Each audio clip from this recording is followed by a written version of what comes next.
जो धर्म कंकर को शंकर बना देता है।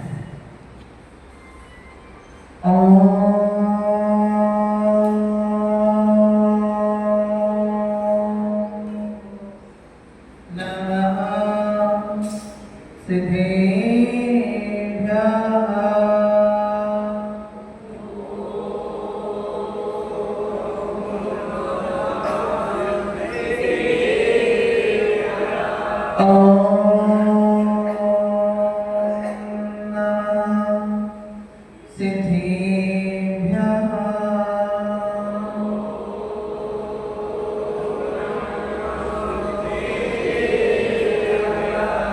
जय श्री ओम नमः सिद्धिभ्यः।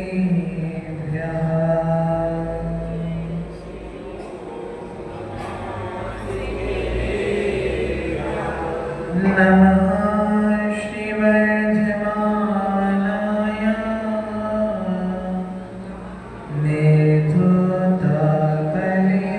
निर्धूतकलिनामणे सालोकानां त्रिलोकानां यद्विद्या दर्पणायते यद्विद्या दर्पणायते। गुरुर्ब्रह्मा गुरुर्विष्णु गुरुर्देवो गुरु साक्षात् परं ब्रह्म तस्मै श्री गुरुवे तस्मै श्री गुरुवे अनंत अनंत सिद्ध परमेश्वरी भगवान की जय। आज मुझे नहीं लगता कि बताने की आवश्यकता कि जयघोष कैसा होना चाहिए। जय बोले अनंत अनंत सिद्ध परमेश्वरी भगवान की एक हजार बोल श्री चैतन्य चमत्कारी महान अतिशयकारी चिंतामणि पार्श्वनाथ भगवान की एक हजार श्री आदिनाथ शांतिनाथ 24 तीर्थंकर भगवान की आचार्य भगवान श्री समंतभद्र महामुनिराज की परम पूज्य चार्य चक्रवर्ती प्रथम आचार्य गुरुदेव श्री शांति सागर जी महामुनिराज की समाधिस्थ आचार्य गुरुदेव श्री अभिनंदन सागर जी महामुनिराज की तीन कम 9 कोटि महामुनिराजों की आशा जिनवाणी माता की अहिंसामयी विश्व धर्म की परम पूज्य मुनि श्री अनुशरण सागर जी महाराज की समस्त मुनि संघ की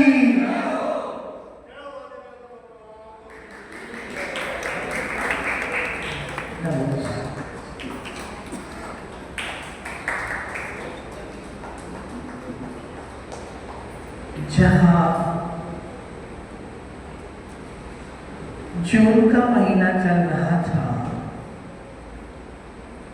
चारों तरफ तपन ही तपन दिखाई दे रही थी। जब कभी आकाश में काले बादल होते थे तो मन में भाव हो जाता कि ये काले बादल मेरे नगर में बरस जाए, लेकिन मेरे चाहने से कभी भी बादल बरसते नहीं। क्योंकि आचार्य भगवान कहते हैं कि चाहतों की तो कोई सीमा ही नहीं हुआ करती है, चाहतों का कभी अंत नहीं होता है। और ये चाह इतनी खराब है कि कब दाह में परिवर्तित हो जाती है मुझे पता ही नहीं लगता। आपको यदि आलू पसंद हो खाना, बहुत सारे लोग हमें भी बहुत पसंद होती है बचपन की, क्योंकि वही एक सब्जी हुआ करती है जिसको हर यूज में ले लिया जाए। यदि चौके के अंदर केवल एक आलू छोड़ दिया जाए, मैं कहता हूँ आलू सारी सब्जियों की जगह खा जाए। इतनी वैरायटी उससे बना सकते हो। आचार्य भगवान कहते थे यदि चाह में कोई वस्तु आ जाती है और जब वो वस्तु की प्राप्ति नहीं होती है तो अंतरंग में डाह उत्पन्न होती है कि वो वस्तु की चाहत कैसे पूरी हो। और जब चाह से दाह बनती है और जिस दिन कर्म देह में आता है तो वो चाहत से जो दाह बनी थी वो हमारे जीवन में आहा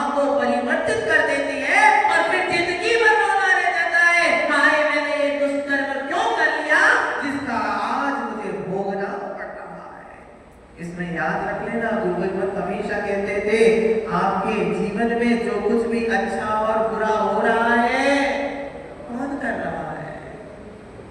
प्रभु कर रहे हैं।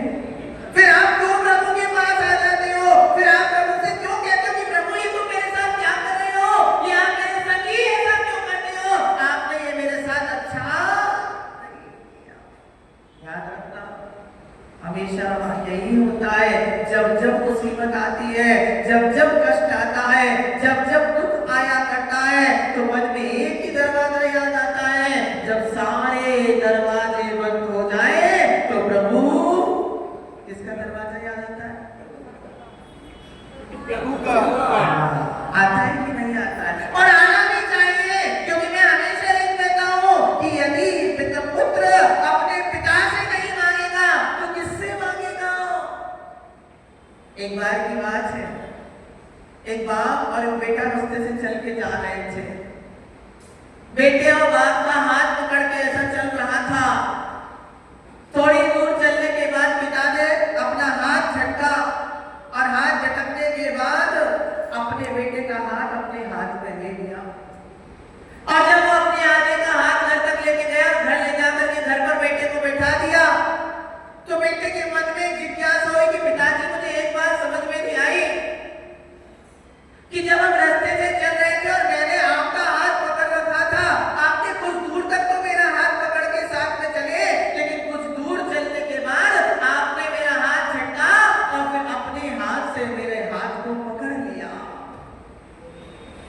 बात तो वही थी, चाहे मैंने आपका हाथ पकड़ा हो या आपने मेरा हाथ पकड़ा हो, उसमें अंतर क्या था? कोई अंतर था क्या? कोई अंतर नहीं था। चाहे पिता ने बेटे का हाथ पकड़ा हो या बेटे ने बाप का हाथ पकड़ा हो, दोनों में कोई अंतर नहीं था। तो पिता ने कहा, बेटा तेरी दृष्टि में इसमें कोई अंतर नहीं दिखाई दे रहा, क्योंकि तेरी दृष्टि में केवल हाथ पकड़ना दिखाई दे रहा है। लेकिन आज मैं तुझे एक अनुभव की बात कहता हूँ कि जब तूने मेरा हाथ पकड़ा था तो तूने मेरा हाथ पकड़ा था, लेकिन यदि तुझे ऊपर कोई मुश्किल आ जाती, यदि तेरे ऊपर कोई तकलीफ आ जाती, तो मैं गारंटी के साथ कह रहा हूं तू मेरा हाथ छुड़ा के भाग सकता था। इसलिए कहीं तेरी तकलीफ में तू मुझे छोड़ के ना चला जाए, इसलिए मैंने तेरा हाथ टकरा दिया था और तेरा हाथ इसलिए पकड़ लिया था कि अब जितनी भी मुसीबतें आएगी वो तेरे ऊपर आने से पहले मेरे ऊपर आएगी, इसलिए मैंने तेरा हाथ पहले अपने हाथ में पकड़ लिया। किसी ने कहा कि प्रभु तो मौन रहते हैं, प्रभु से वास्ता कैसे? क्या कहा? अब क्या हो गया? सर्दी लगने लगी थोड़ा, कल से बारिश हो रही है झमाझम, कल से खूब पानी, तो मौसम में परिवर्तन आया कि नहीं आया? और जब आप सभी को पता है, जब बारिश होती है तो घर में फरमाइशें चालू हो जाती है, आज पकौड़ी बनना चाहिए, आज पराठे बनना चाहिए, आज गरम गरम कुछ खाने को मिलना चाहिए। और दिल्ली वाले तो ऑलरेडी, नोएडा वाले तो पराठों के बड़े शौकीन होते हैं। हमने सुना है कि दिल्ली वालों को तला गला ज्यादा अच्छा लगता है, और पराठे घर में सबसे इजी होते, कुछ ना मिले तो कुछ भी मिला करके बना दो। और पराठों के साथ यदि कॉम्बिनेशन किसी का अच्छा बैठता है तो दही का अच्छा बैठता है, दही पराठा मिल जाए आनंद हो जाता है। लेकिन महिलाओं से पूछो कि जब ठंडी हो जाती है तो दही का जमना मुश्किल होता है कि नहीं होता है? होता है। थोड़ा थोड़ा बोलो ना, गुड्डी को हिलाओ, गुड्डी के इलाज के बड़े फायदे होते हैं। यहाँ हिला लो, साइटिका वाइटिका किसी का दर्द होगा तो ठीक ठाक हो जाएगा। वहाँ बाबा रामदेव को जाओगे 500 का टिकट लेना पड़ेगा, या फोकट में दर्द ठीक हो जाएगा। तो जब सर्दी हो जाती है तो दही का जमना बड़ा मुश्किल हो जाता है। तो महिलाओं ने सोचा, आज पति की फरमाइश थी कि उन्हें आज पराठे के साथ दही खाना था, लेकिन क्या बताए, जब आज सुबह उठ के देखा तो दही नहीं जम पाया था। तो आंटी जी ने सोचा, एक काम करती हूँ, अब पति देव को क्या खाना है? बोलो ना, क्या खाना है? पति देव को खाना है दही और पराठा। पराठा तो बन जाएगा, लेकिन दही नहीं जम पाएगा। तो आंटी ने कहा, गर्मी चाहिए। अब गर्मी तो भैया है ही नहीं, क्योंकि चारों तरफ मौसम ठंडा हो चुका है।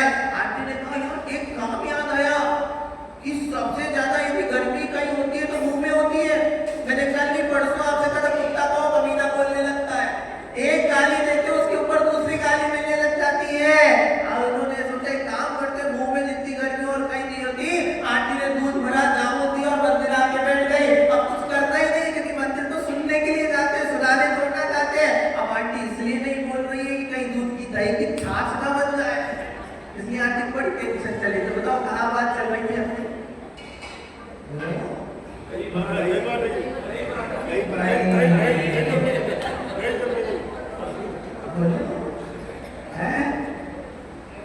कहाँ बात चल रही थी?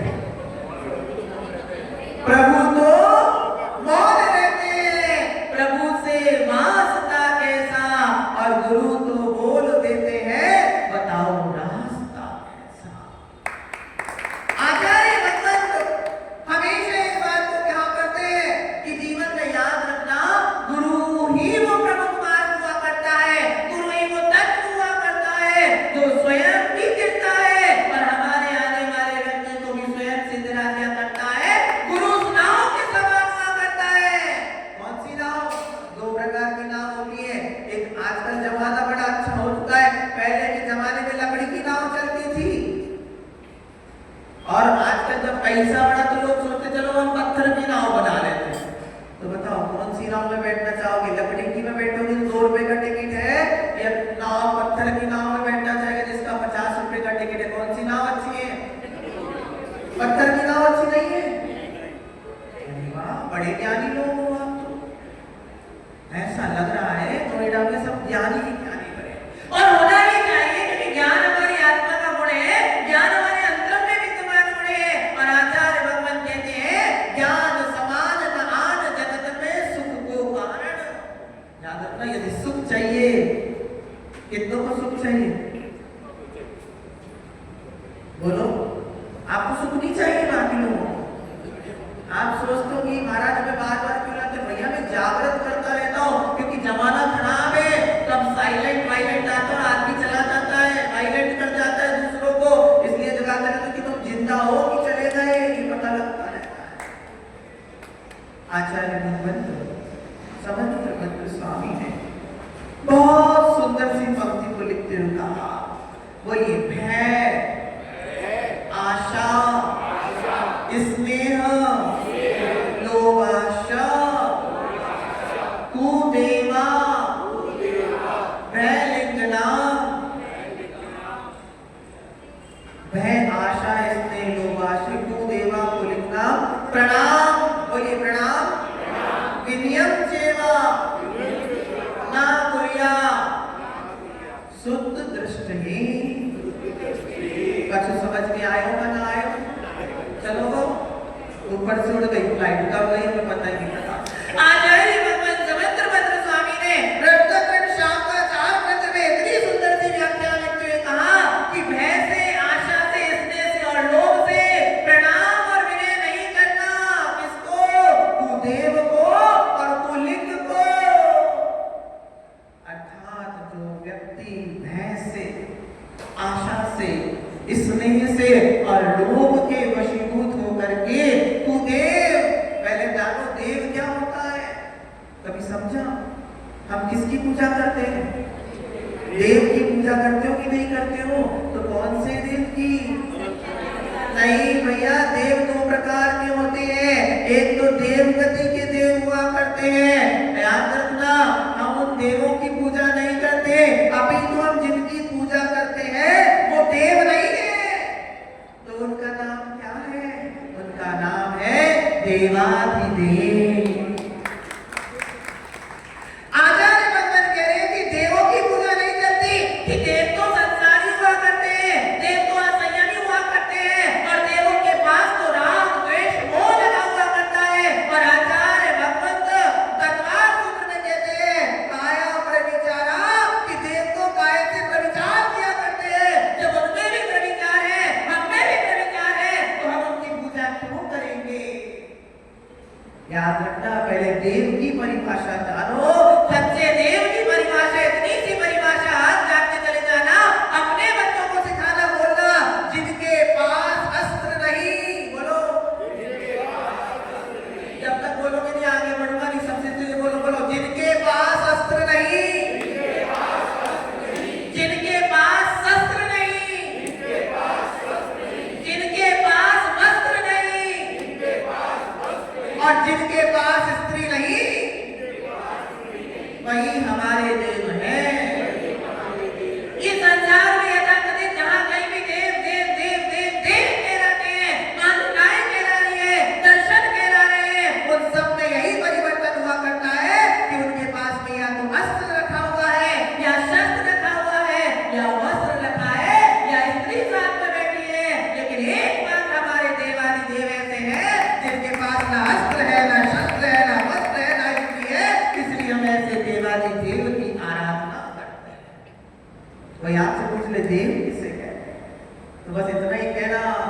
कोई पूछे ना आपके भगवान और हमारे भगवान में क्या अंतर है, तो बोलो क्या अंतर है?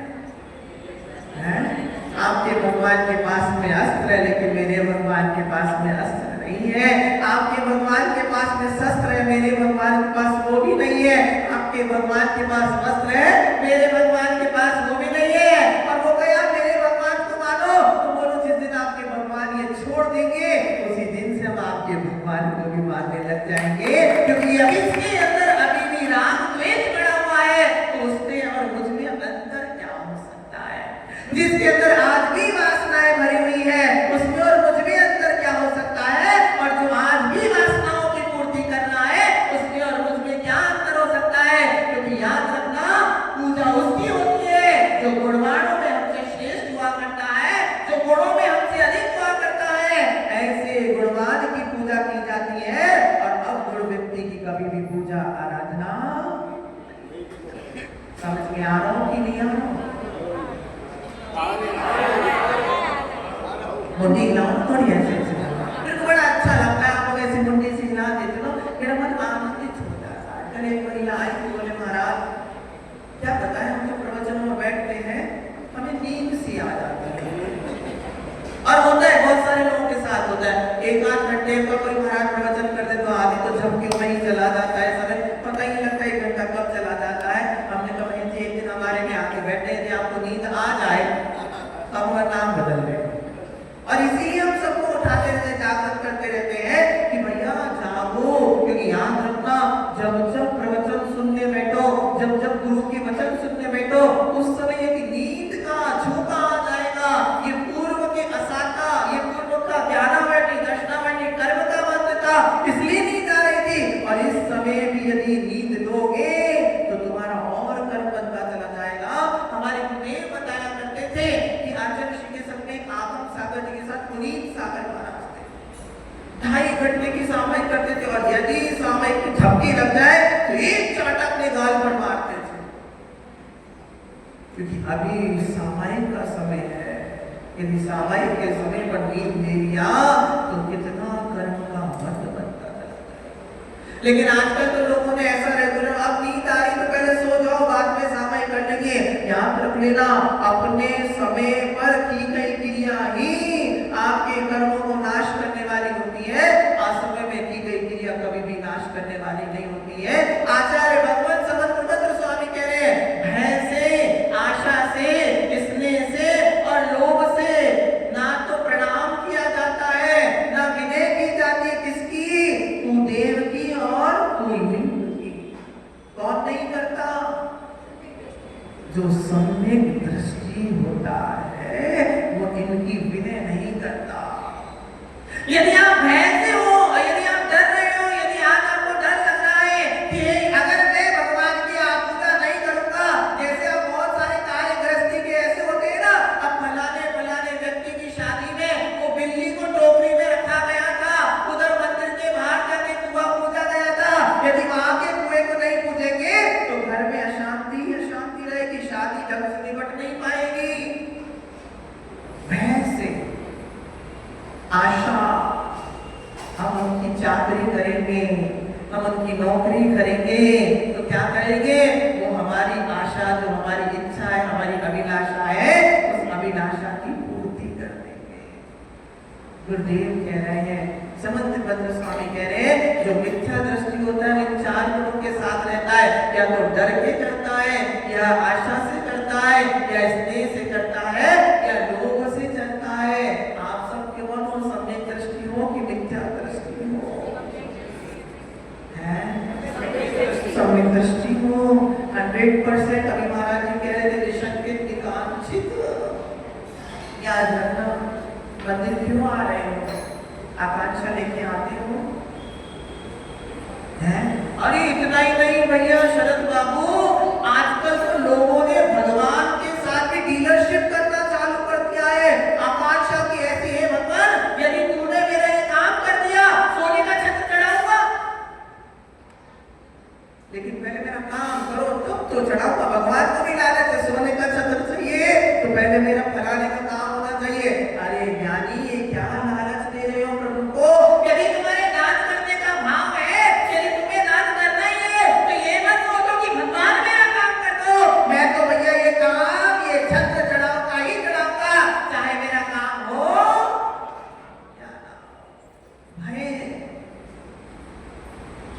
मिथ्या दृष्टि के लिए कहा गया कि भय से प्रभु के चरणों में मत जाना। तो सम्यक दृष्टि को जाना चाहिए क्या? आप क्यों आ रहे हो प्रभु के चरणों में? इस डर से आ रहे हो कहीं मेरा अगला भाव खराब ना हो जाए। तो बताओ मिथ्या दृष्टि में और सम्यक दृष्टि में क्या अंतर है? चिंतन करना, विचार करना कि कहा गया कि मिथ्या दृष्टि जीव भय से नहीं जाता, लेकिन क्या मेरे अंदर भय है? क्योंकि सम्यक दृष्टि जीव निर्भय हुआ करता है, वो भयभीत नहीं होता। अगर आपके ऊपर थोड़ी सी तकलीफ आ जाए और वो व्यक्ति कहते एक काम कर, वहां वो देवी है, वहां जाके ये करके आ जा, आप फौरन मान जाते हो कि हाँ यार कर लेना चाहिए, इसका काम हो गया, हो सकता है मेरा भी हो जाए। ज्ञानी आत्मा प्रभु किसी का कुछ नहीं करते। आज ये घाट बांध के चले जाना, आप ये मेरे पास आओ महाराज हमारा ये काम करवा देना, मैं कोई काम नहीं करवा सकता। याद रखना इस संसार में जितना जो कुछ भी होता है वो तेरे पुण्य से होता है। इस संसार में जो कुछ भी मिलता है वो तेरे पुण्य से मिला करता है। इस संसार में तेरे मन की चीज जो मिलती है वो तेरे पुण्य से मिला करती है। और गुरुदेव हमेशा कहा करते हैं कि पुण्य को बढ़ाओ। पुण्य बढ़ता कैसे है? वीतराग प्रभु की आराधना करने से, वीतरागी गुरुओं की आराधना करने से, शास्त्र का स्वाध्याय करने से, इन वस्तुओं के अच्छे कर्तव्यों का पालन करने से तुम्हारे जीवन में पुण्य की वृद्धि स्वयं होती चली जाती है। और जब पुण्य होता है तो क्या होता है? तुम्हारी मनोकामनाएं अपने आप पूरी होती है। तो फिर महाराजों की आवश्यकता ही नहीं है। फिर तो महाराज को कहना ही बेकार है कि महाराज हमारा ये काम कर दो। फिर गुरु की आवश्यकता क्या है?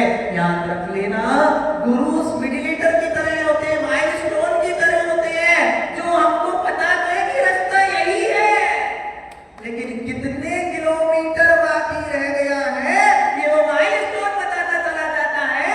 ऐसे ही गुरु रास्ता भी दिखाते हैं कि तुम जिस रास्ते पर चल रहे हो वो रास्ता सही है कि नहीं है, और कितना किलोमीटर तुम्हारा जीवन में और शेष रह गया है। ये सब कुछ जो बताने वाले हैं वो गुरुजन ही हुआ करते हैं। ज्ञानी कभी भगवान के पास जाना तो भय से मत जाना कि भगवान मेरा कुछ बुरा नहीं हो, क्योंकि भगवान किसी का ना बुरा करते हैं ना भगवान किसी का अच्छा करते हैं। करते हैं कि नहीं करते? एक व्यक्ति कहा भगवान तूने मेरे साथ बड़ा अन्याय किया है, इसको मेरे भाई को तो अमीर बनाया और मुझे गरीब बनाया। ज्ञानी आत्मा, ना प्रभु ने किसी को अमीर बनाया ना प्रभु ने किसी को गरीब बनाया। तुझे अमीर बनाया तो तेरे पुण्य ने बनाया, और तुझे गरीब बनाया तो तेरे पुण्य ने बनाया है। और भगवंत कहते हैं अरे मैं इतना क्या समझूं, इतना क्या कहो, इतना गुरुदेव कहा करते थे कि तीर्थंकर भगवंत जब केवल ज्ञान हो जाता है और केवल ज्ञान होने के बाद 3 लोक की बहुमूल्य संपदा मिल जाती है, लेकिन प्रभु को देखो ऐसी कोई सुंदर वस्तु नहीं होगी इस 3 लोक में। अम्मा जी सुन रही हो?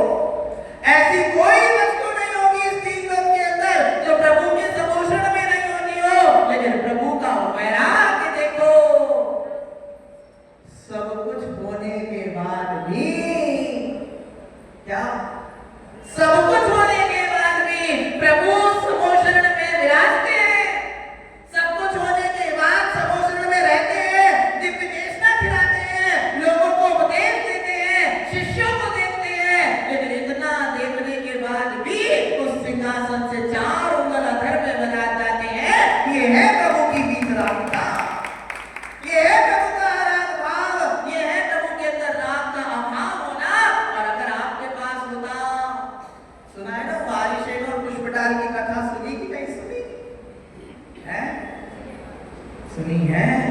कभी चिंतन किया, कभी विचार किया कि मैं क्या कर रहा हूँ, क्या जो मैं कर रहा हूँ सही है, क्या ये मैं कर रहा हूँ गलत है? मैं तो प्रभु से आता हूँ कि प्रभु मेरा ये काम कर दो। जीवन में याद होना, प्रभु के समक्ष आओ तो कुछ मांगने मत आना। लोग कहते हैं गाड़ी दिला दो, एक टीवी दिला दो, एक बीवी दिला दो, और अब सबसे बड़ा टेंशन शादी कर लो मेरे पास भी आज महाराज हमारे लड़के की शादी नहीं हो रही, उसकी शादी करवा दो। मैंने कहा हमारी हो रही होती तो हम क्या तुम्हारा करता। नहीं भैया बहुत छोटे तभी चले गए थे, शादी की उम्र नहीं थी हमारी, हम तो 18 साल के थे तभी महाराज के साथ कर रहे थे। लेकिन देखो आप महाराजों के पास आके क्या मांग रहे हो, जिन्होंने उस विवाह को, जिन्होंने ब्रह्मचर्य को धारण किया, उन्हीं से कह रहे हो कि महाराज इनका ब्रह्म का सेवन करवा दो। सच्चे गुरु कभी नहीं बताते कि तुम इनका विवाह करवा दो, सच्चे गुरु कभी नहीं बताते, क्योंकि याद रखना गुरु नाव के समान हुआ करते हैं जो स्वयं तो गिरती है, अपने साथ में बिठाने वालों को भी गिरा दिया करते हैं।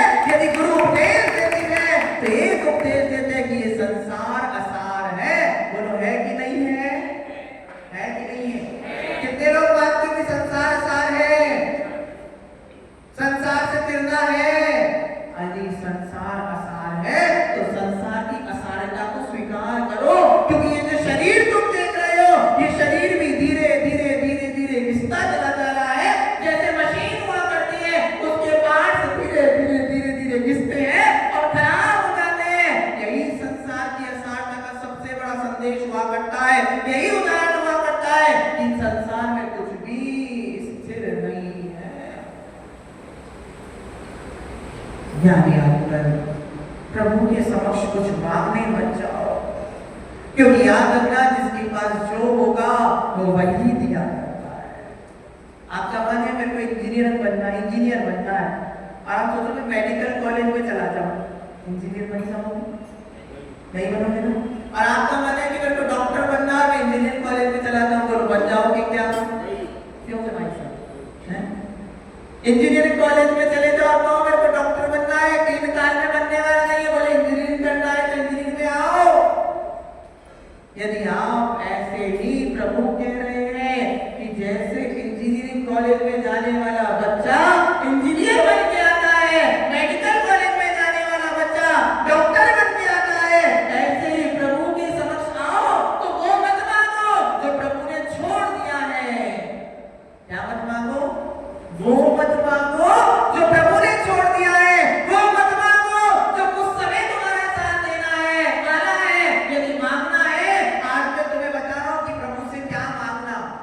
मांगोगे कि नहीं मांगोगे प्रभु से? मैं बता रहा हूं तो मांगोगे कि नहीं मांगोगे? मांगोगे ना? तो आज बोलो हे मेरे पारसनाथ, जैसा मैंने किया वैसा करो, ऐसा करो। बोलो हे मेरे पारसनाथ, बस देना हो तो मुझे इतना देना। जो बोलेगा उसी को मिलेगा, बाकी किसी को मिलने वाला नहीं। फिर मुझे मत बोलना, और इतना तेज बोलना चाहिए कि पड़ोसी को नहीं मुझे सुनाई दे। लोग ऐसा नहीं बोलना, थोड़ा तेज बोल। भगवान सात राजों पर विराज रहे हैं तो बोलो देना हो तो इतना देना कि जो तेरा भूत था, जो तेरा भूत था वो मेरा वर्तमान बन जाए, और जो तेरा वर्तमान है वो मेरा भविष्य बन के तैयार हो जाए।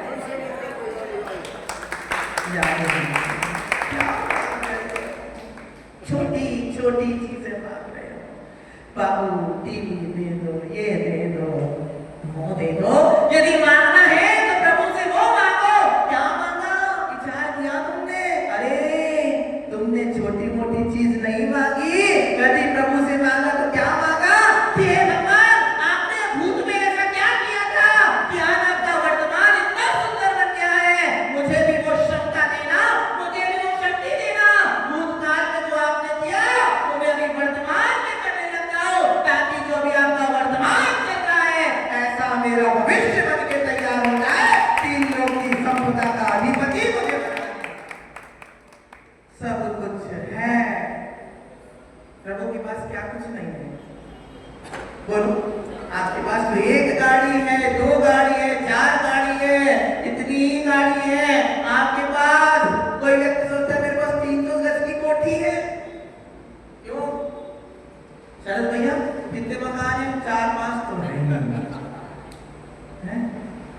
ये वही बोलेगा मेरे पास 200 गज की 2000 गज की कोठी है, मेरे जैसा करोड़पति कोई नहीं होगा।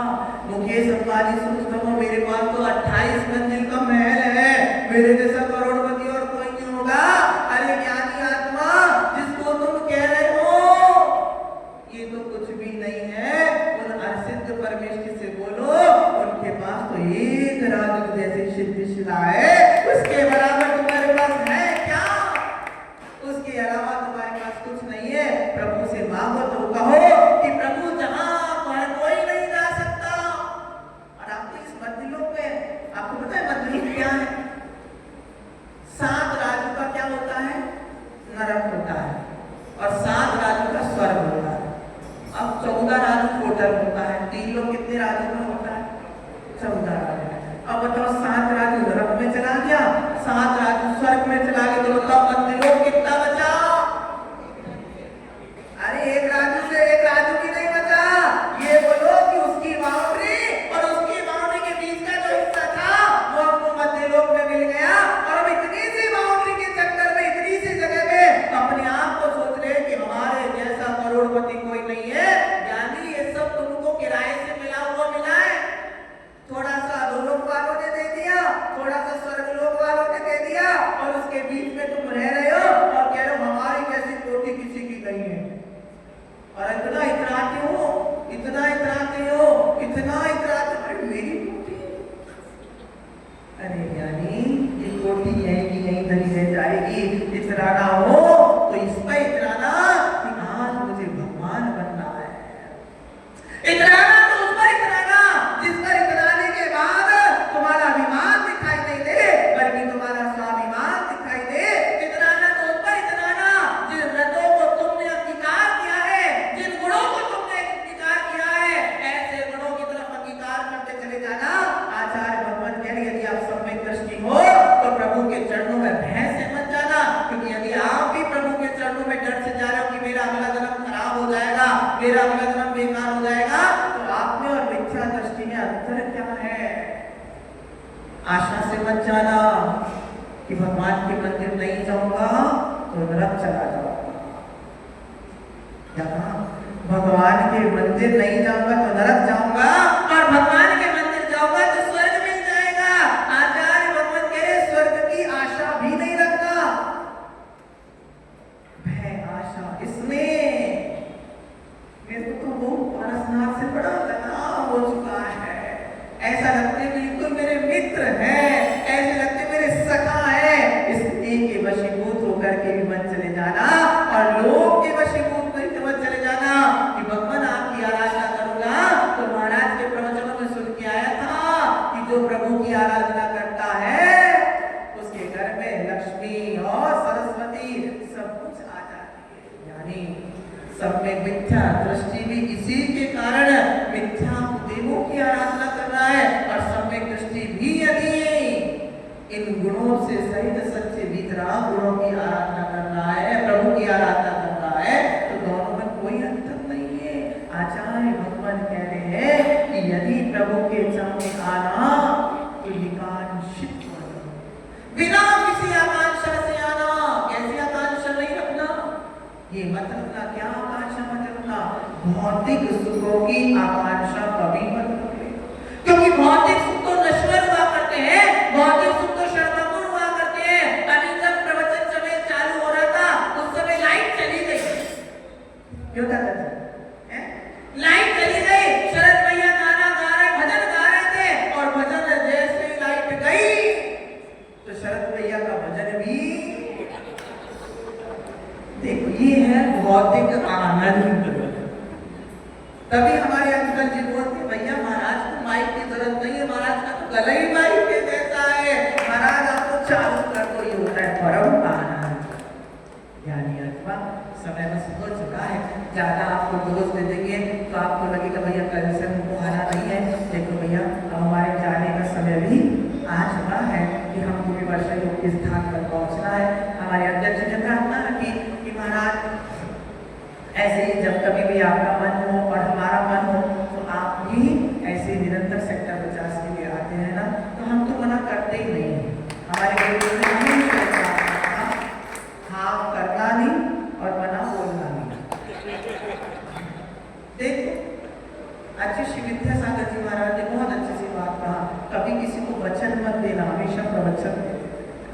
यदि आपका पुण्य रहेगा और आपकी भक्ति रहेगी तो हम सेक्टर 50 पुनः आते रहेंगे। अभी तो देखो हमने वो भजन किया था ना कि बाबा तेरा क्या फर्ज नहीं मेरे दर पर आएगा। सुना कि नहीं सुना? बोलो ना हाथी नाम। आप सबने सुना है तो मैंने तो अपना फर्ज निभा दिया। अब तुम्हारी जिम्मेदारी, क्योंकि मेरे गुरुदेव कहा करते थे यदि रिश्तों को बहुत लंबे समय तक अपना बनाना हो, हमसे रिश्तेदारी बनाओगे कि नहीं बनाओगे? हैं? कितने लोग मुझसे रिश्तेदारी निभाएंगे? बस इतने से निभाओगे, बाकी लोग नहीं निभाओगे रिश्तेदारी। अगर याद रखना जिनको मेरे से रिश्तेदारी निभानी हो तो मेरे गुरुदेव कहा करते थे कभी मिलने के लिए तुम आना, कभी मिलने के लिए हम आएंगे। क्या कहा? कभी मिलने को तुम आना और कभी मिलने के लिए हम आएंगे। कभी तुम खिलाना और जब कभी 27 आओगे तो हम तुमको खिलाएंगे। और कभी तुम सुनाना और कभी हम सुनाएंगे। यदि हम मिलते मिलाते रहेंगे, खाते खिलाते रहेंगे और सुनते सुनाते रहेंगे तो हमारे रिश्तेदार रिश्तेदारी इसी प्रकार बनी रहेगी। हम तो यहाँ पर रिश्तेदारी निभाने के लिए आए थे और जागृत करने आए थे कि अब चातुर्मास जो प्रारंभ होगा यहाँ भी आना, पर वो भी अपना घर समझ के हमारे पास आते चले गए ना। क्योंकि याद रखना ये चातुर्मास किसी सेक्टर 27 का भी नहीं है, सेक्टर 50 का भी नहीं है, 93 का भी नहीं है, ग्रेटर नोएडा का भी नहीं है। अभी तो ये चातुर्मास पूरी नोएडा समाज का है और हम चाहते हैं कि हम किसी एक के नहीं हो बल्कि हम सबके होते हैं। जैसा गंगा का पानी बोलो किसका होता है? सबका होता है। जो चला जाए वही उसका आनंद लेता है। ऐसे ही संत भी किसी एक के नहीं होते। ये तो क्या है, एक कारण हुआ करता है कि साधु को कोई ना कोई स्थान चयनित कर लेना पड़ता है। आप देर हो गए नहीं तो आपके यहाँ जाते, वो जो पहले आ गया कहता है ना, जो पहले आवत है सो पावत है, तो वही हमारी बात रह जाती। लेकिन कोई बात नहीं, हम आपको कभी निराश नहीं करेंगे क्योंकि आप सब मेरे लोग हो और मैं आप सबका हूँ और मैंने तो अंतरंग से आपको स्वीकार कर लिया है। अब पता नहीं आपने अपने अंदर में मुझे स्वीकार किया है कर दिया, बस यही भावना रखता हूँ। इसी प्रकार से निरंतर आते रहिए और जब भी आपको जरूरत पड़ेगी मेरे शरीर की अनुकूलताएं देखते हुए और वहाँ यदि कोई कार्यक्रम नहीं होगा, लगभग संपूर्णतः 2 महीने तो वहीं रहने का स्थान के तो रहता ही रहता है। उसके पश्चात कुछ ना कुछ ऐसा कार्यक्रम यदि रहा तो हम आपके अवश्य रूप से बताएंगे। यदि 3 दिन में हमने किसी को कुछ कह दिया हो तो क्षमा तो मांगने वाले हम है भी नहीं। आप क्यों सोच रहे हो? हमारे गुरुदेव ने कहा था क्षमा बिल्कुल मत मांगना, क्योंकि क्षमा मांगने से केस खत्म हो जाता है। कोर्ट में यदि केस चल रहा हो और आप क्षमा मांग लो तो बोलो केस खत्म हो जाएगा कि नहीं हो जाएगा? हमको केस खत्म नहीं करना। हमें तो भगवान महावीर ने कहा तारीख पर तारीख, क्योंकि तारीख पर तारीख रहेगी तो हम ऐसे मिलते रहेंगे और जब मिलते रहेंगे तो हमारे रिश्ते इस प्रकार से बरकरार बने रहेंगे। इन्हीं पुनीत भावनाओं के साथ आप भी प्रभु के चरणों में आओ तो भय से मत आना, आशा से मत आना, स्नेह से मत आना, लोभ से मत आना। अभी तो अपना कर्तव्य समझ के आना। इस कुल में मैंने जन्म लिया है तो मेरा कर्तव्य है कि जैसे एक माँ जो अपने शिशु को अपने गर्भ से देती है तो उसको स्तनपान कराना उसका कर्तव्य होता है, उसका लालन पालन करना उसका कर्तव्य होता है। उसी प्रकार से जिनको भी यदि जन्म लिया है तो प्रभु की आराधना करना, प्रभु की भीतरा छवि को निहारना ये मेरा कर्तव्य हुआ करता है। और जब आप अपनी कर्तव्य परायणता को समझते हो तो आप इन सभी बातों के बंधनों से मुक्त हो जाते हो और आपका संवेदन शुद्ध निर्मल और मिनरल वाटर की तरह पवित्र बना रहता है, अमृत की तरह पवित्र बना रहता है। आने वाले समय में 20 जुलाई, कौन सी जुलाई है? 20 जुलाई, हाँ, दिन रविवार। कौन सा बार? कौन सा बार? बोलो ना। हाँ, 20 जुलाई दिन रविवार और प्रातःकाल 8 बजे से मुनिराजों के चातुर्मास कलश की वहां पर स्थापना है। आप सभी लोग आइए। केवल मैं आपसे ही नहीं कलश लेने आना है, मैं आपसे ही कह रहा हूँ केवल आपको अपनी अटेंडेंस लगाते चले जाना है। आप जितनी अच्छी अटेंडेंस लगाओगे हम उतना आशीर्वाद आपको वहां से प्रेषित करते चले जाएंगे। अब आपके यहाँ चातुर्मास नहीं है तो कम से कम भैया अगर पुरुष वर्ग रात्रि के समय वैसे आते हैं भैया लोग बहुत सारे, लेकिन मैं चाहता हूँ कि और संख्या बढ़े, धर्म ध्यान हो। और यदि आप चाहें तो एक छोटी सी क्लास हम लोग वहाँ पर लगाएंगे जो पुरुषों के लिए रहेगी मुख्य से, क्योंकि पुरुषों के लिए ज्ञान का उनके पास समय नहीं रहता। तो कम से कम सैटरडे संडे ये दिन क्लोज रहते तो उन 2 दिनों में हम पुरुषों को आधे घंटे की बहुत अच्छी सुंदर सी कक्षा लेना चाहेंगे। हर रविवार को जो पाठशाला लगती है वहाँ पर, उस पाठशाला में आप भी अपने बच्चों को लेकर के आइए। कुछ ना कुछ एक नया सब्जेक्ट हम भी उनको सिखाने की कोशिश करेंगे। शाम के समय भी बहुत अच्छी आनंद यात्रा गुरुभक्ति वहाँ पर होती है, आप उसमें भी आइए। आपको जो समय मिलता हो उसमें आइए, और उसके बाद जो आहार में आ सकते हैं वो आहार लेने के लिए भी वहाँ पर आते चले जाइए मेरी भावनाओं के साथ में। हाँ, आप सबको खूब सारा मंगल आशीर्वाद। ऐसे ही कर्तव्य प्राणता के साथ निरंतर साधु संतों का आगमन और उनकी सानिध्य प्राप्त करते रहिए। ये संत संगति ही ऐसी संगति होती है जो भगवान हमारी फोटो को निकालती है और हमको भगवान बना दिया करती है। बोले महावीर भगवान की मिथ्या नाश विग्रह ज्ञान की प्रकाश विग्रह।